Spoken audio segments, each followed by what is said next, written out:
schools close in my ward. And what I said in 2013 is what I'm saying today.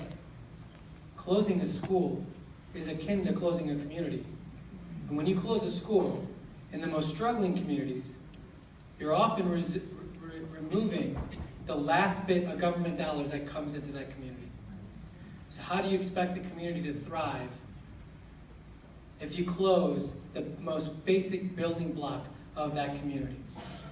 And that's why I believe we need a moratorium to close any more schools. And more importantly, not only do we need a moratorium on school closures, but if there's a conversation about closing more schools, then that has to be done by a democratically elected school board.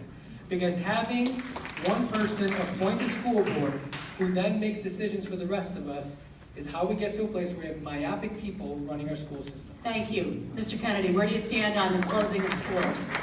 I'd stop the school closings. I know when I was running the merchandise mart, the apparel mart, they weren't always performing at super high levels, but we didn't close them, we fixed them. Sheila and I, we've lived in the same community for 25 years. If you wanted to get us to move, 3 things you could do. Close our local school, decrease the number of police so crime goes up, threaten our local hospital, and if you want to guarantee that we move, get rid of the grocery store so we end up in a food desert. You do those 4 things, we're out of there. If the government could do that to the Kennedys, the government can do it to anybody. That's what's going on in this city. The city's becoming smaller, and it's becoming whiter. This is absolute strategic gentrification. We're becoming like Paris, pushing the poor and the minorities to the suburbs, and leaving the core inner city for the white rich people. Senator Biss, school closings. My children go to 2nd and 4th grade in our neighborhood public school. It's the anchor of our neighborhood in every way. I can't believe that Rahm Emanuel's talking about closing schools again. It's unconscionable. I'm opposed to it, and we all have to stand together and fight against it because there is an effective operation on the other side. So we have to be clear about that. But we also need an elected school board because that's the right way to bring democracy into this process. Right now, we're going to have to do a big mass movement to persuade decision makers who aren't really accountable to us to finally just do the right thing. Instead, if we had an elected school board, it'd be much quicker. That's why I voted for elected school board bill that we are in the process of passing in Springfield. I'm not too confident about Bruce Browner's signature. When I'm governor, I'm going to sign that bill. All right, a couple of questions, just a show of hands before your final comments.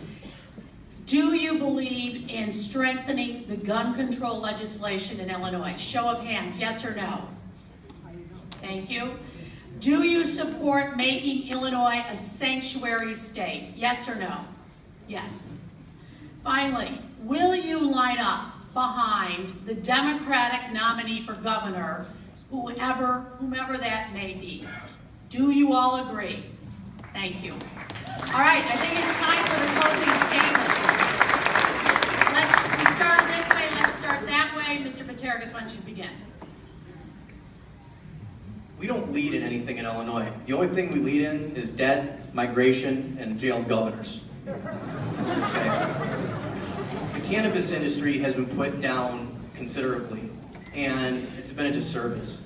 We need to lead with the legalization of cannabis, but also invest in our farmers and hemp production. You want to be an ecologically stable state? Use hemp production for plastics and other things. And it's investment in our farmers too. And make sure when we do legalize cannabis, that corporate farms not infiltrate the way that they've done every single other product in Illinois. This state needs true leadership.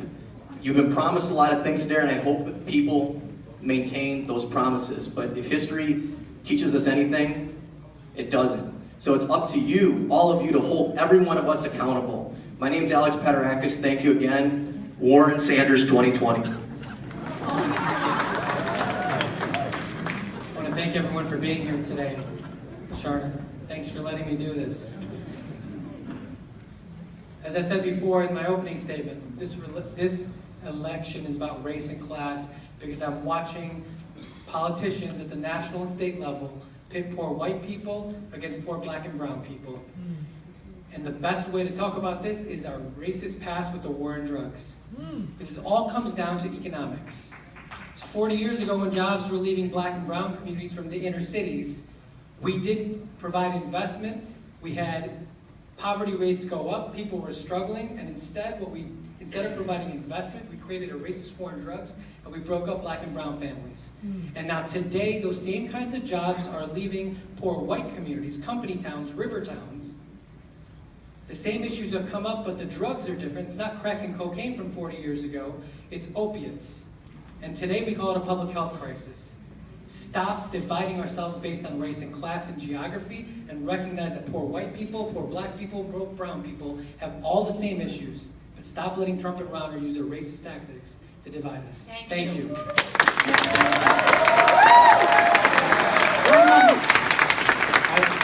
I have stood up for progressive democratic values my whole life. I have been, in fact, marching long before a women's march, long before the gay pride parade in Chicago this year.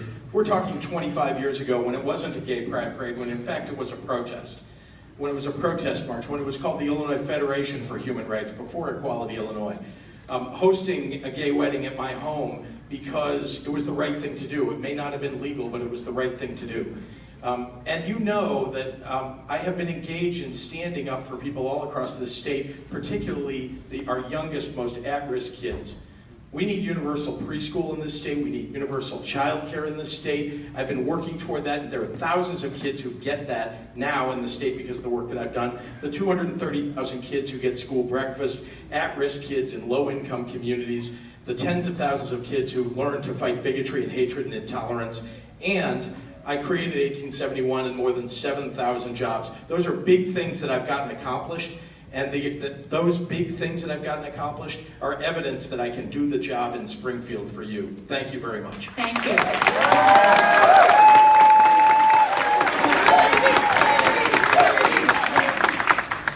The thing that separates Democrats from Republicans is that Democrats believe that government can be a force of good. It can be an ally, an agent of a change. It can educate our kids, take care of our disabled brothers and sisters, keep our communities safe, take care of our elderly parents, and invest in the economy, but more importantly, in the people that that economy is meant to serve.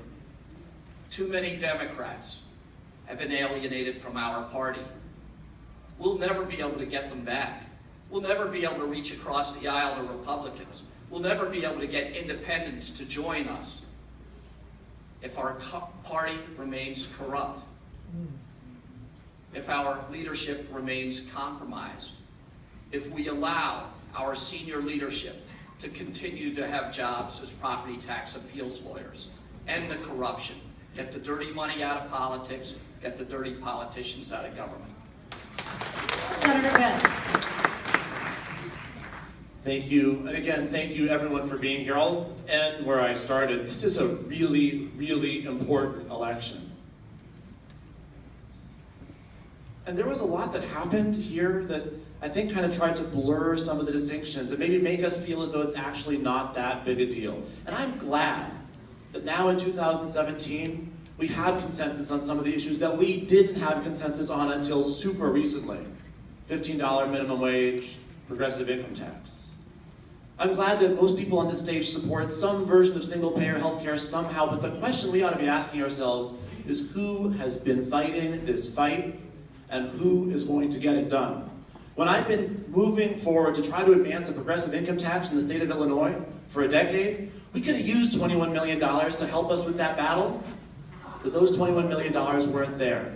The question before us is who is ready to build the movement we need to enact transformational progressive change.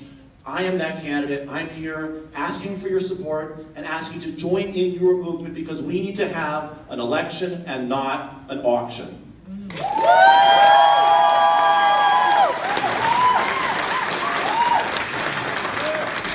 Okay, here we go. Yeah, I'm running for governor because I would like to represent all the poor, working class, and middle class people. If you don't do anything else, my run for governor is a wake-up call. The black vote is a hustle, and black death is a hustle across Illinois, definitely in Chicago. We need to take a look at who we're going to vote for in this election. I have a 2020 plan which represents a perfect vision. I won 30 counties downstate in 2014. I have a countywide presence, statewide presence. I plan to represent everybody. We have 1.7 million people living in poverty in Illinois right now. 30% people of color, and we also have an issue with 900,000 people that are not insured in Illinois right now. So I plan to represent the veterans, everybody, the college students, the senior citizens, the ex-offender community, the recovering community. I'm one of the only real progressive candidates on this stage today. I was born a progressive Democrat and a revolutionary for this state. I need your support to take on all the big money candidates and make history by defeating all the big money. That's my words for you. Thank you, Mr. Markey. Superintendent Diver. Thank you. There's been a lot said today, but I'm going to tell you something that's very important. Today we have $14.5 billion of unpaid bills, and you and I and everybody else paid $10 million a day interest. I said as governor, my first matter of business will pay those bills down because that's the right thing to do. I'll bond them out. I'll put the debt interest in my manageable budget, and I'll move the state forward. Until we do that, we can't do nothing but go deeper in debt as a state, period. Secondly, I said I would strengthen unions. So on March 21st, I signed a pledge. I said no to right to work in Illinois. I said Illinois will not be like Wisconsin. It will not be like Indiana. It will not be like Missouri. But it will rise above. It will have good wages. It will be a place where working families, again, can be proud to be middle class. I also said this, that if you want a governor who can govern, you have to have someone with the experience. Governing is an art. It's how you get along with Mike Madigan. It's how you get along with all the members of the General Assembly. I've done it for 22 years, and I'll do it as your next governor. Thank you for having me. It was fun, Mary Ann. Thank you for your good work today. Thank you. Abdel Nasser has an announcement. Mary Ann, if you would please stand up and face the cameras. Let's all give a loud round of applause.